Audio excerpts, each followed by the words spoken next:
So I'm going to walk you through how to post a web gallery.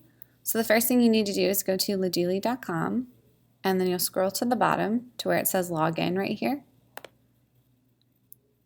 And when you get to this screen, your login should be your non-school email address, and then you should have gotten an email from Snow on how to log in or with a new password.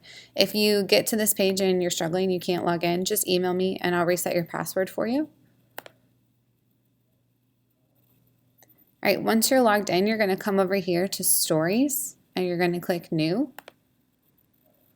You're going to put in a headline here.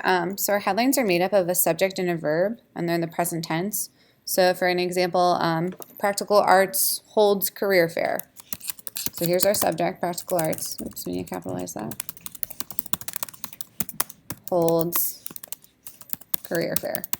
Oh, we called it Career Expo. Okay, so we have our subject and our verb and what they're doing. So that's your headline. Next, you need to add your media. Before you add your media, it might be smart to go ahead and get onto our photography on our Google Drive, our photography folder, and then download whatever photos that you intend to put onto the site.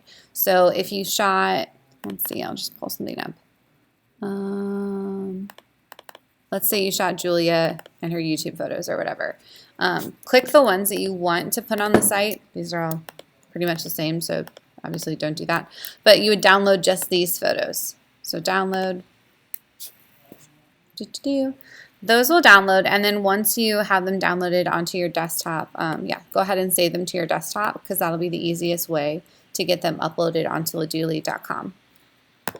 So once your photos have been downloaded, you've saved them onto your desktop so you can easily pull them. You'll go back to laduli.com, you'll click on Add Media, and then you're going to create a gallery. You would upload those files that you just downloaded. So if you drag them to your desktop, they would obviously be sitting on your desktop. If you didn't drag them over, they would be in downloads, assuming that that download worked. But let's just go to my desktop. Let's say I pull a couple of photos.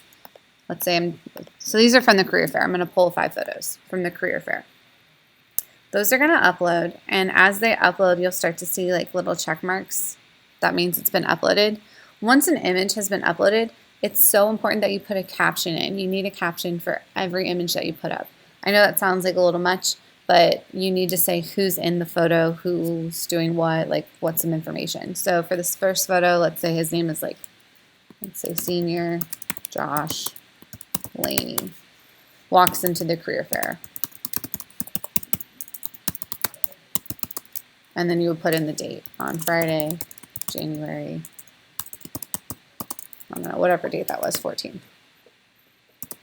So our captions need to be at least 2 sentences for every photo you upload. So if you're uploading like 50 photos, that's a lot of captions. So I would just keep that in mind. I wouldn't upload like a billion photos.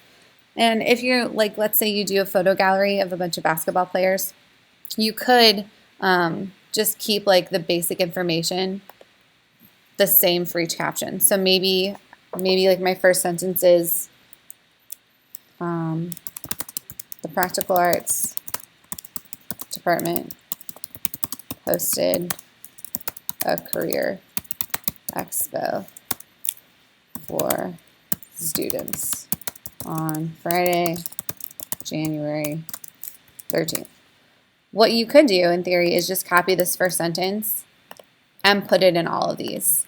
Now you do still need to identify the students. So you would need like a second sentence that says like juniors, blah, blah, blah, blah, blah, blah, do whatever. But at least like you can knock out one of your sentences with just some basic information like this. So go through, once you have all of your captions, you're going to click on Create New Gallery. All of the photos that have check marks are going to be the ones in your gallery. And one last thing you want to do, if you scroll down, you want to put in your name.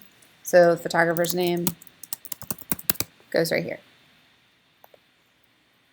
So here are the photos that are going to go into my gallery. I'm going to keep it at link to attachment page. Column 3 is fine. Let's say we want them medium sized. We're going to insert our gallery. So when you get to this page, it should look like this. We have our captions underneath, which is nice. If you ever need to edit a caption, click on the photos, and then this little guy will pop out, and then you can click on him, fix whatever you need to fix, and your captions and update your gallery. Come down here to writer's name. That's going to be your name, your job title, so staff photographer or whatever. One last thing that you need to do before you can kind of look at this is just insert like a quick blurb. We're talking 3 sentences or so about what this gallery is going to be about. So it'll be similar to this. On Friday, January 13th, the Practical Arts Department hosted a career fair for students. They brought in professionals from all different backgrounds to talk with students about college, like what classes they should major in, what they should be doing in high school, blah, blah, blah. So 3-4 sentences or so right here, a blurb, blurb. Oops. All right, so you put that there. Next, you're going to scroll down, fill those out. This is really important. You have to select a featured image. So this will be the image that shows up like on the main page. So if you just click on one of the photos that you uploaded, your caption's already going to be there, which is nice. So set your featured image. And then you're going to tag any categories this applies to. So photo, it's a photo gallery. There might be some others that apply. So if you shoot sports or something like basketball, you would click on that too. But just make sure you do that. And then for your featured image location, we don't need it. So just don't display it. We don't need it doubled on there. And then once you're done, you'll click on preview.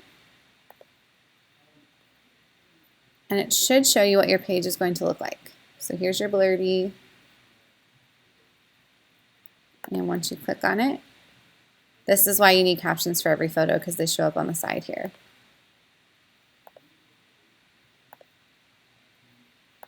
Yeah, perfect. So once you're done, you're not going to have a publish option. You should have a submit for a review option or something similar to sounding like that. That way, Max Baker, the web EIC, and myself can look over it and make sure everything looks good, make sure you didn't forget anything.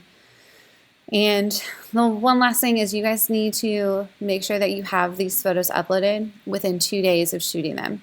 The reasoning behind that is if you wait like a week, it's not really important anymore. So it has to be done 2 days within shooting them, so that way we can tweet it out, we can get it on our Instagram and our Facebook and get people to really come look at your work. Email me if you have any questions. Remember that you need 2 of those done each month.